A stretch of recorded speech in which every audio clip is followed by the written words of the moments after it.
जय श्री कृष्णा। राधे राधे। स्वागत है आपका आपके अपने चैनल द रिलीजियस लाइफ में। कान्हा जी की कृपा आप पर और आपके परिवार पर हमेशा बनी रहे। दोस्तों, आज के वीडियो में हम जानेंगे काल भैरव अष्टमी के बारे में, जो कि मार्गशीर्ष मास की कृष्ण पक्ष की अष्टमी तिथि को मनाई जाती है। साथ ही एक ऐसे उपाय के बारे में भी जानेंगे जिसके करने से काल भैरव देव और शनिदेव दोनों ही प्रसन्न हो जाते हैं। एकमात्र उपाय से हम दोनों को प्रसन्न कर सकते हैं, दोनों की ही कृपा प्राप्त कर सकते हैं। तो यदि आपको इस प्रकार के वीडियो पसंद हैं तो आप रिक्वेस्ट है कि चैनल को सब्सक्राइब जरूर कर लीजिए, और यदि आज का वीडियो अच्छा लगता है तो आप वीडियो को लाइक भी कर दीजिए। ज़्यादा से ज़्यादा अपने दोस्तों और रिश्तेदारों में शेयर कर दीजिए। तो चलिए अब हम जान लेते हैं काल भैरव अष्टमी और काल भैरव देव के बारे में।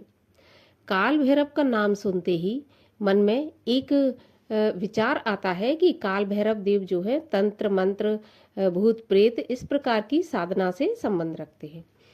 और साथ ही साथ जब हम काल भैरव की पूजा की बात करते हैं तो ऐसा लगता है कि काल भैरव की पूजा कोई खास पूजा होगी, कोई आम देवी देवता ये काल भैरव देव नहीं है।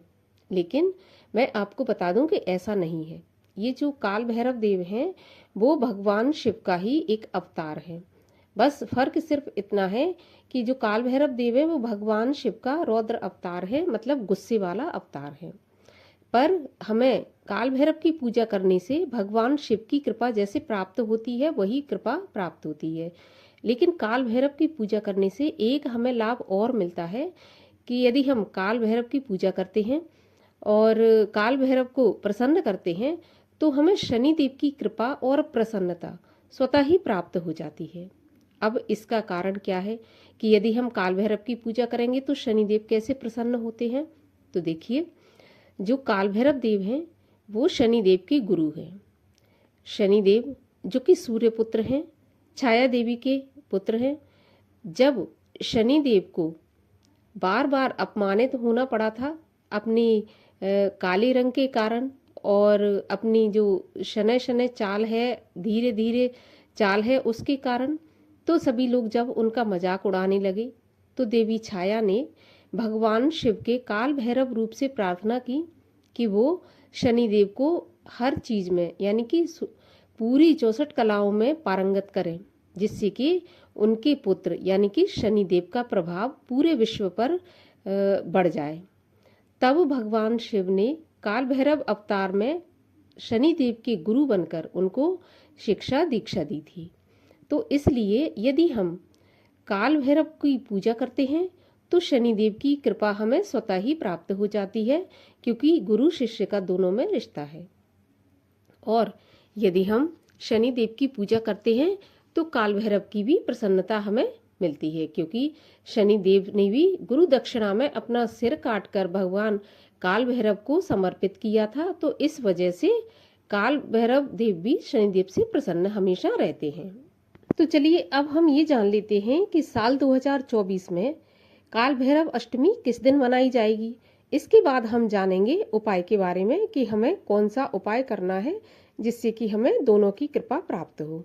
तो देखिए, अष्टमी तिथि प्रारंभ होगी 2 नवंबर 2024 की शाम को 6:07 पर और समाप्त होगी 3 नवंबर शाम को 7:56 पर। तो उदय तिथि के अनुसार काल भैरव जयंती 23 नवंबर दिन शनिवार को मनाई जाएगी।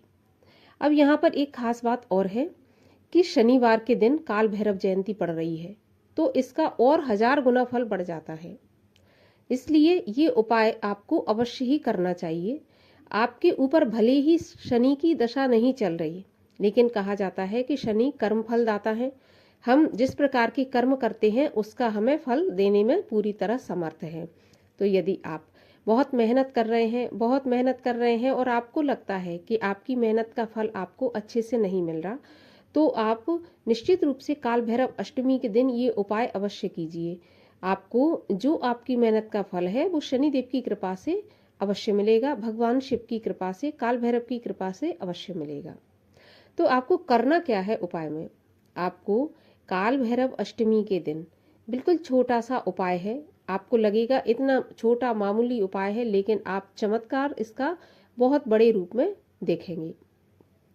तो आपको क्या करना है, आपको काल भैरव अष्टमी के दिन एक सरसों के तेल का दीपक बनाना है। सरसों के तेल का दीपक आपको बनाकर काल भैरव अष्टमी के दिन शनिदेव के मंदिर में आपको रख देना है। शनिदेव के मंदिर में आपको रखना है और साथ ही साथ इमरती का आपको भोग लगाना है और यही प्रसाद और यही दीपक आपको सेम काल भैरव के मंदिर में भी रखना है। केवल आपको इतना ही करना है। जब आप इतना करेंगे कि इमरती का भोग और सरसों के तेल का दीपक दोनों जगह आप लगाएंगे, यदि एक ही मंदिर में है तो और भी अच्छा है, नहीं है तो अलग अलग भी आप रख सकते हैं। यदि आपको काल भैरव का मंदिर बहुत ही मुश्किल से मिलता है, नहीं है, तो आप दोनों की जो तस्वीर है उसके सामने भी रख सकते हैं। जब आप ये करेंगे तो निश्चित रूप से आपको काल भैरव अष्टमी के दिन किया हुआ ये उपाय आप देखेंगे कि चमत्कार के रूप में फल लेकर आएगा आपके लिए। तो आप ये उपाय अष्टमी के दिन अवश्य करके देखें। और ऐसा नहीं है कि आप इसको केवल काल भैरव अष्टमी के दिन ही कर सकते हैं। आप इसको किसी भी शनिवार के दिन कर सकते हैं। आप चाहें तो लगातार जब तक आपकी मनोकामना पूरी नहीं होती तब तक आप इस उपाय को कर सकते हैं, लेकिन शुरू आप काल भैरव अष्टमी से कर दें, क्योंकि शनिवार की अष्टमी है तो निश्चित रूप से आपको शुभ फलदायी रहेगा। तो आप इस उपाय को अवश्य करके देखें और अपनी मनोकामना अब भगवान शिव और शनिदेव के सामने रखें। आपकी निश्चित रूप से मनोकामना पूर्ण होगी। बस आपको इतना ध्यान रखना है कि आपको कर्म अपने देखकर करना है। मतलब आप कोई यदि आप किसी का बुरा चाहेंगे और उस मंशा से आप दीपक रखेंगे तो कभी आपकी मनोकामना पूरी नहीं होगी। मंशा आपकी साफ सुथरी, कर्म आपके साफ सुथरे होने चाहिए। तो उम्मीद करती हूँ कि वीडियो आपको अच्छा लगा होगा। यदि आपको अच्छा लगा हो तो वीडियो को लाइक अवश्य कीजिए और ऐसे ही वीडियोस पाने के लिए चैनल को सब्सक्राइब कर लीजिए। मैं मिलती हूँ आपसे अगले वीडियो में किसी और उपाय के साथ में। तब तक के लिए हरे कृष्ण।